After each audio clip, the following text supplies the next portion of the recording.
केशव भूमि news.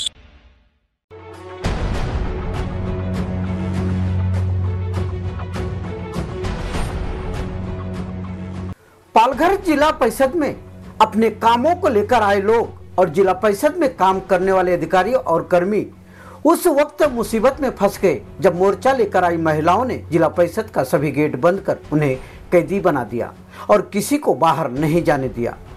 भोजन पकाने वाली महिला कर्मियों ने आज अपनी विभिन्न मांगों को लेकर महाराष्ट्र राज्य शालेय पोषण आहार कर्मचारी संगठन के बैनर तले पालघर जिला परिषद पर मोर्चा निकाला था और जिला परिषद के सभी गेट को बंद कर जिला परिषद में मौजूद सभी लोगों को कैदी बना दिया था। यह महिला कर्मी जिला परिषद के प्राथमिक माध्यमिक अनुदानित व आश्रम स्कूलों में मध्याह्न भोजन पकाने का काम करती हैं।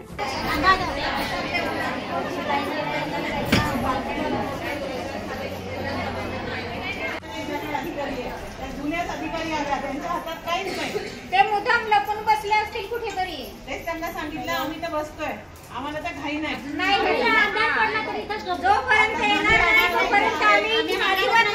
त्यांच्याकडे चार्ज आहे, ते अजून यायचे आहे। या म्हटलं लवकरच केलंय, पण गड चिंचले येऊन त्या 3 तास झाले अजून पोहोचले नाही। इन महिलाओं का कहना था कि वह स्कूल में मध्याह्न भोजन पकाने का काम करती हैं, उसके बदले में उन्हें 2500 प्रशासन की तरफ से अनुदान मिलता है, लेकिन वह भी 2-3 महीने में मिलता है, कभी समय पर नहीं मिलता है।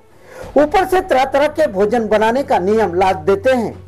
अभी हाल ही में बिना किसी कारणवश जवार तालुका के 3 स्कूलों ने पुराने कर्मियों को बर्खास्त कर दिया, जिन्हें तालुका शिक्षा अधिकारियों द्वारा प्रधानाध्यापकों को लिखे गए पत्रों के बावजूद फिर से काम पर नहीं रखा गया है। क्या प्रचार एवं समूह शिक्षा अधिकारियों द्वारा लिए गए शासन के निर्णयों का उल्लंघन नहीं है, उन पर तुरंत कार्रवाई होनी चाहिए। इसलिए हमारी मांग है कि जिन्हें स्कूल से निकाला गया है उन्हें तुरंत स्कूल में लिया जाए। हमें 2500 मानधन नहीं, अब हमें तनख्वाह चाहिए, क्योंकि इस महंगाई में 2500 में हम भोजन पकाकर बच्चों को कैसे खिलाएं। हमारी मांग जब तक पूरी नहीं होती है तब तक हम यहाँ से जाने वाले नहीं हैं। माझे नाव सोनाली हेमंत जाधव, मी जवार तालुक्यातून आलेली आहे। शाळेत पोवारपाडा शाळेत मी काम करत आहे स्वयंपाकी पदावर आणि तिथं 2 वर्ष काम केले आम्ही आणि 3ऱ्या वर्षी आम्हाला काढून टाकण्यात आलेलं आहे। ते पण कोणत्याही प्रकारचं नोटीस न देता आम्हाला काढलेलं आहे मुख्याध्यापक।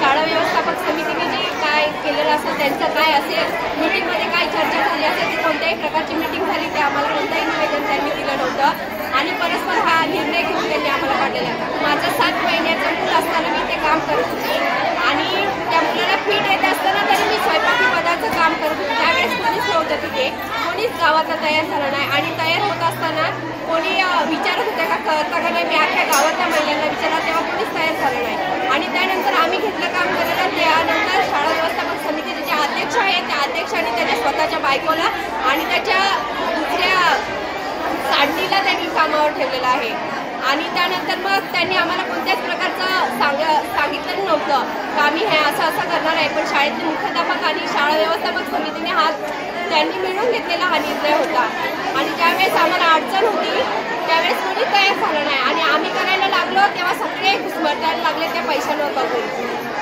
आणि 5 रुपयाचा अंडा असून आम्हाला अंडी द्यायला लावतात। प्रत्येक आठवड्याच्या बुधवारी अंडी द्यायला लावतात आणि खीर प्रत्येक आठवड्याला 2 टाइम आम्ही खीर दिलं जातं। त्या खिरीचा खर्च पण आमच्याकडनं शाळेतला मुख्याध्यापक समोरचे पण सगळं तुम्हीच करायचं, भाजीपाला वगैरे सगळं तुम्हीच आणायचं आणि इंधन बिलाचा काय खर्च होईल तो तुम्हाला शासन देईल। 2 आणि 2,500 रुपये शासन आम्हाला इंधन बिलाचा चेक देतो आणि तो चेक सुद्धा आमच्या शाळेच्या अकाउंटवर जमा होतो। ते झालं नाही पाहिजे, ते आमच्या स्वतःच्या अकाउंटला जमा झाला पाहिजे। तो चेकवर पैसे आमच्या अकाउंटला जमा झाले पाहिजे। अजून 2.5 वर्षात काम करत असताना आम्हाला 3दा आम्ही गेलो शाळेमध्ये, सर असं आहे आम्हाला घ्या, आमची कोणती काय तक्रार आहे का, कोणत्याच प्रकारची तक्रार नसताना त्यांनी परस्पर हा निर्णय घेतला। त्यानंतर आम्ही तालुक्यात स्तरावर गेलो। तालुक्यात स्तरावरनं आम्हाला सांगितलं का हो तुम्हाला उद्याच्या उद्या हजर केलं जाईल आणि त्यानंतर त्यांनी सांगितलं का नाही तुम्ही शाळेवर जा। शाळेवर गेल्यानंतर तिथं घशीने सांगितलं होतं, लेखी पत्र त्यांना दिलं होतं आणि मुख्याध्यापकांना पण तिथे बोलवलं होतं। मुख्याध्यापकांनी पण सांगितलं का हो त्यांना आम्ही हजर करून घेऊ। त्यानंतर आम्ही सगळे बाहेर आलो। त्यानंतर त्यांची चर्चा झाली असेल, ज्या बाया नंतर घेतलेल्या होत्या त्यांना पण ठेवा आणि ज्या अगोदरच्या होत्या त्यांना पण ठेवा. चौघींना काम करायचं म्हटलं 2,500 कोणता शासन पगारात त्या चौघींचा भागवणार आहे? चौघींना परवडणार तरी आहे का? 500 रुपये चौघींना वाटण्यात येणार आणि असं कोणतं शासन आहे तो 2,500 काम करत आहे तरी पण आमच्या महिला सगळ्या स्वयंपाकी सकाळी 7 वाजल्यापासून 3 वाजल्यापर्यंत काम करतायत आणि असा रोजंदारीवर जायचं म्हटल्यावर तो तरी रोजंदारीचा माणूस 500 रुपये रोज कमवतो आणि आम्ही फक्त 70 रुपये काम करत आहोत. माझे नाव मंगोला देवराम काळे, मुक्काम पोस्ट पाडा. मी शालेय पोषण आहारामध्ये स्वयंपाकी म्हणून काम करते. काय तुमची मागणी? आमची मागणी आहे आम्हाला मानधन नको पाहिजे, वेतन पाहिजे. शाळांमध्ये जिल्हा परिषदांच्या 2,500 मानधनावर या सगळ्या महिला काम करतात.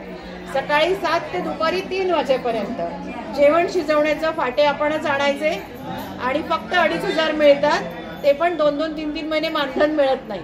जे काय अन्न शिजवतात त्यात सरकार रोज नवीन नवीन अटी लावतात. दर आठवड्याला एक अंड दिलं पाहिजे, त्या अंड्याचे 5 रुपये देतात. आता 5 रुपयात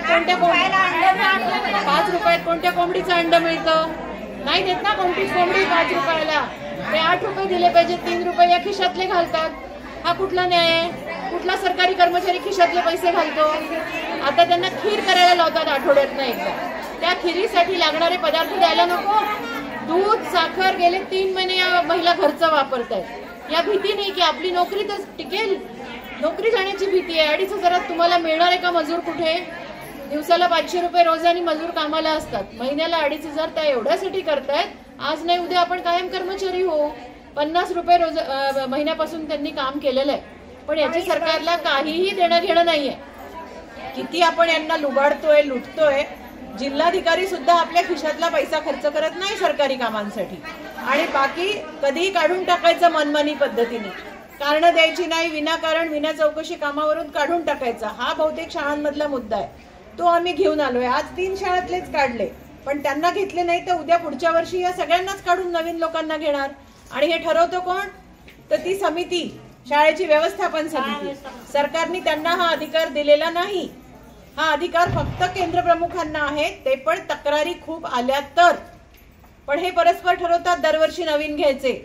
मग यांच्या मर्जीतले घेतात. मुख्याध्यापकांच्या, शिक्षकांच्या इंधनाची बिलं, सगळी भाज्यांची बिलं शिक्षकांकडे येतात. यांच्यापर्यंत पोहोचतच नाहीत. मसाले, हळद, काय काय, कांदा बिंदा सगळं खर्च करतात. इतका उलट गोष्ट चालू आहे. इथे माहिती सुद्धा नाही अधिकाऱ्यांना असं करतात. आम्ही आता शिष्टमंडळात बसलोय, त्या अधिकाऱ्यांना माहिती पण नाही महिला एवढा खर्च घरातला करतात. ते उलट विचारतात की मग तुम्ही का करता खर्च? का करता खर्च म्हणजे पोरांना उपाशी ठेवायचं का मग? पण ही जबाबदारी यांची थोडी आहे. अशा अनेक मागण्या आहेत जे इथे बसलेल्या दिसत आहेत. अशा महिला घराबाहेर पडतात का? रस्त्यावरून कधी मोर्चा उगीच काढतील का? त्यांच्या मागण्या तेवढ्या न्याय्य आहेत म्हणून त्या येतात.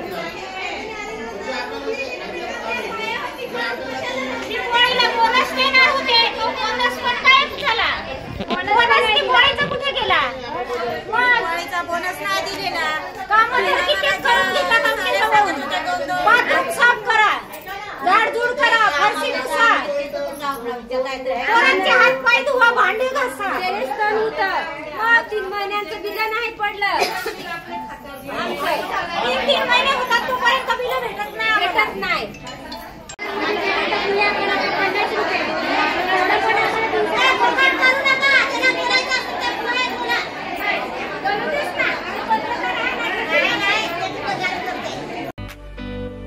अगर अभी तक आपने हमारा चैनल सब्सक्राइब नहीं किया तो अभी सब्सक्राइब करें और बेल आइकॉन को क्लिक करके हमारी लेटेस्ट खबरों से रहे अपडेट।